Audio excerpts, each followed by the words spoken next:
Well, hello YouTube. I've been working on that project that I showed a little while ago, and I'd like to show you what I've done with it. Starting it up here, here it is. So, it's quite a bit different than when I saw it. The big difference right now is that I've made the world update dynamically around where your player is, and the player is able to add blocks and delete them, but that's the same function for the most part. The way I've done this, it's the whole rendering chunks and creating their mesh is in a separate thread. In between that thread's runs, I guess, are 300 milliseconds of just sleeping to make sure I don't cap the CPU. And that seems to be fine. It runs in like 50 on this computer. And that's only if things are constantly changing. Most of the time they don't, so I'm still running this at like 4% CPU usage, which is amazing. The biggest problem I had with that though is it would only detect updates in the blocks and actually update the drawing for them whenever that function ran. So you could place a block and you wouldn't see the actual update for a little less than half a second. And right now they're updating exactly as I click them. And the way I did that is in that thread I made a function to update an individual chunks mesh one at a time. And individual is basically, it's just broken out into a function. And I made it so that I could also run that function in the main thread, and I've organized making sure nothing conflicts with mutexes. Turns out SDL and SDL2 have a really nice mutex API, and it's been very helpful. So yeah, I can fly. I've made all of my block data position holder structures, or whatever you want to call them, long, so I can fly out in a direction for as long as I want. Probably fly for 10 years and not segfault or loop around or anything.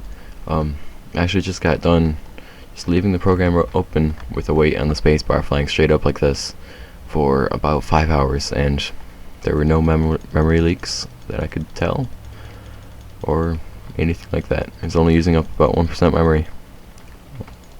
Each block here takes up 8 bits. The compiler does with that what it can, makes it really efficient, and that's about it.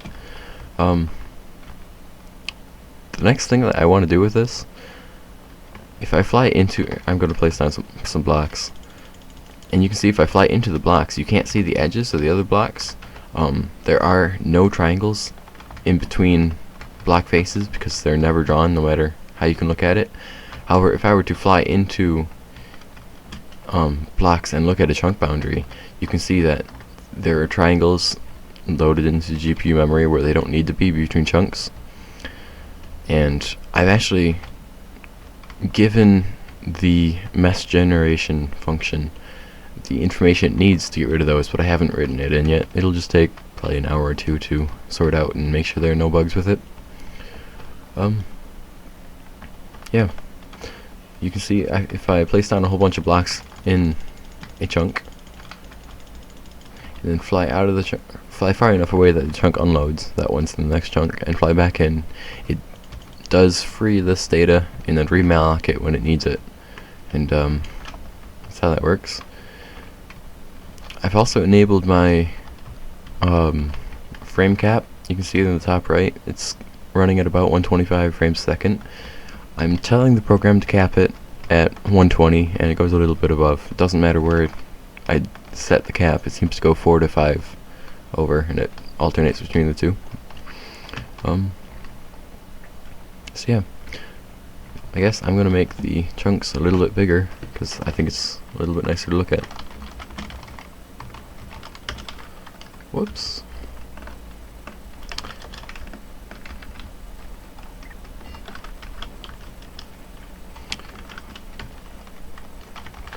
I've also made it, notice I just changed the world size, and that's the number of chunks per side of the three-dimensional world, so it'll load 10 by 10 by 10 chunks. It was an odd number, so that it'll like it was 5, so I'd be in the middle one that would load 2 to either side. If it's an even one, it'll just load one more in one direction than in the other direction. So like positive X would load here, I'll be at 5 and it'll load 5 in one direction and 4 in the other direction. 5 in positive directions and 4 in negative directions. Go back and rerun it. Here we go. So yeah, as you can see, I'm in the middle here. There's 1 chunk, 2 chunks, 3 chunks, 4 chunks in that direction, and 1, 2, 3, 4, 5 chunks in that direction. So that's how that works. It just finds the middle chunk and adds the remaining chunks possible in either direction and make sure that it doesn't go over 10 total. You can also see there are no frame stutters when I fly between chunks. In one of my older videos where I had some shading and whatnot, I was doing something similar, but I wasn't multi-threading it. And every time I would pass a chunk boundary, it would detect that and it would render all, or not render, but update all of the chunks that need to come in and delete all of the old chunks in between frames, and it would cause huge frame stutters, about half a second long.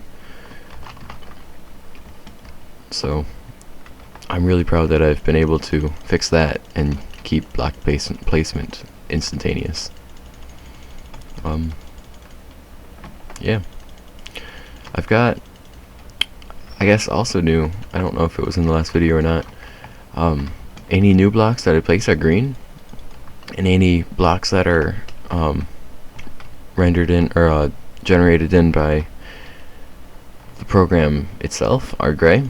All that is, in my chunk generation program, I generate another buffer to send to the GPU full of colors.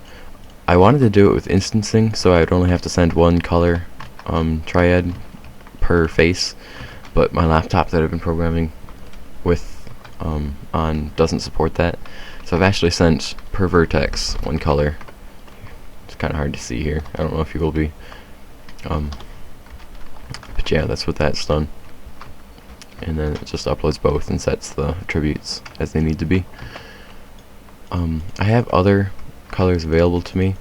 I have a lookup table for the actual color that they should be, based on the block ID, and that way I don't need to store the color of a block with the block data, because that would, like, the block data would become 10 or so times as big as it is right now.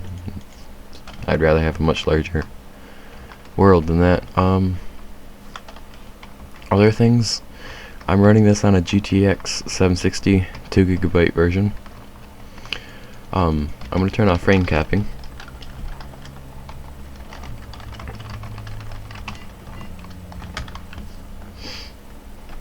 It's just a hard-coded bool. I could assign it a button, but I haven't. I should. But I'm lazy. This right here is running at 200 frames a second, just about. I think a lot of that is just the number of draw calls that I'm calling. If this entire world was in one buffer, I believe that I'd probably be getting something more like 300 frames a second, but I don't know that for certain. It'll also improve quite drastically once I fix the chunk boundaries rendering themselves, because in this particular scene that is twice the number of triangles than there need to be. So you can figure out the improvement there. It'd be quite a bit. I'm gonna start kicking up the world size again, and I find it so much fun to fly around.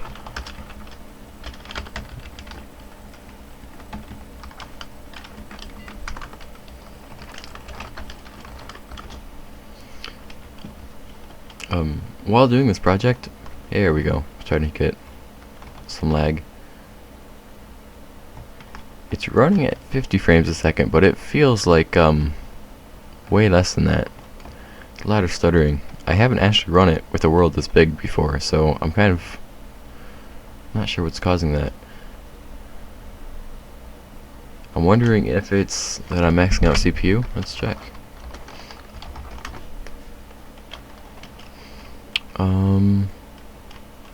Let's sort by PID.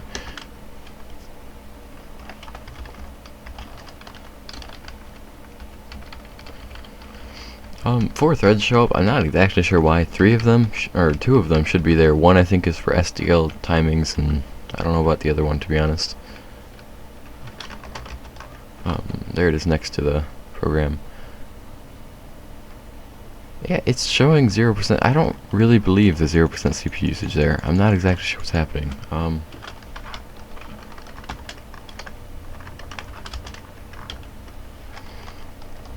Just check top. Okay, so that's interesting. Xorg is taking 80% of my CPU usage up here. Maybe that's just because of the number of draw calls that I'm calling, or I don't know. I'll have to look into that. But yeah, this has been a video. Thank you guys for watching.